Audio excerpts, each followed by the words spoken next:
Listen carefully. This PTE essay is extremely important because there is a very high chance it can appear in the real PTE test in June. So don't just watch this casually. This is one of those templates that can literally push your score from 50s to 85 plus. And here's why this structure works so well in the real exam. The introduction is fully paraphrased, not copied. The conclusion is sharp, direct, and clearly takes a stance. Now let me walk you through the essay line by line, and I'll explain every high-level vocabulary, collocation, and phrasal verb so you can actually use it, not just memorize it. Introduction. It has been a subject of discussion that formal written examinations are widely used in many education systems as a method of assessing students, and whether such examinations are a valid form of evaluation. So first, instead of repeating the question, I used subject of discussion. This is a formal academic phrase that immediately upgrades your writing. Also notice formal written examinations. This is more precise and academic than just saying tests or exams. And instead of saying good or bad method, I used valid form of evaluation. The word valid here shows academic judgment. In my opinion, the given notion has several elements that deserve attention, and I will explain why using pertinent arguments. So here, deserve attention is a strong academic collocation. It means something is worth discussing seriously. And pertinent arguments simply means relevant and well-supported reasons. This is exactly the type of phrasing PTE examiners like. Body paragraph 1, agree side.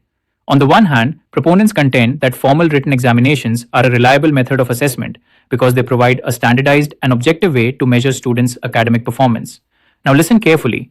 On the one hand is a classic structure for balanced essays, and instead of supporters, I used proponents. This is a higher level synonym. Also, contend means argue or claim, but it sounds much more academic. And standardized and objective are key IELTS/PTE style adjectives used in formal writing. This is mainly because written tests enable institutions to evaluate large groups of students fairly and efficiently without bias. So here, without bias is very important. It means without unfair judgment. And evaluate large groups efficiently shows clear academic reasoning. For instance, major final examinations often determine university admissions and career opportunities, which encourages students to pull their socks up and focus on structured revision. Now this is interesting. Pull their socks up is an idiom meaning to improve effort quickly.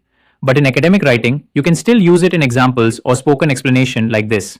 And structured revision is a collocation meaning organized study planning. As a result, such exams help strengthen discipline and improve knowledge retention across subjects. So here, strengthen discipline and knowledge retention are both high-scoring academic phrases. Especially knowledge retention. This is very common in education-related essays. Body paragraph 2, disagree side. On the other hand, opponents argue that formal written examinations may not always reflect a student's true ability. So, on the other hand, signals contrast. And reflect a student's true ability is a very strong academic expression. It means exams may not show real skill.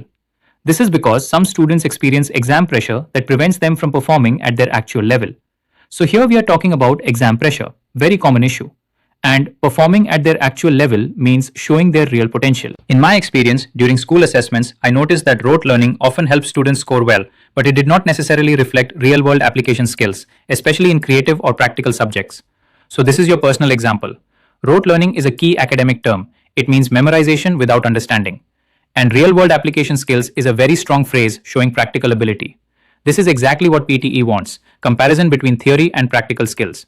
Therefore, relying solely on examinations may fail to bring out students' full potential. So, relying solely means depending only on one thing. And bring out full potential is a very powerful collocation, meaning to reveal someone's best ability. Conclusion. From what has been discussed above, it is clear that formal written examinations are a useful but limited method of assessment. So this is a classic conclusion opener. From what has been discussed above, signals summary. And notice the balanced stance, useful but limited. Lastly, I firmly believe that education systems should not depend entirely on written exams, but instead combine them with continuous and practical assessments to ensure a more accurate and holistic evaluation of students. So here we have a strong final opinion. I firmly believe shows confidence, which is very important for high scores. And holistic evaluation is a top-level academic phrase. It means complete and overall assessment. So that's the complete essay breakdown. Remember, this template works because it is structured, paraphrased in the introduction, supported with academic vocabulary in the body, and ends with a clear opinion in the conclusion.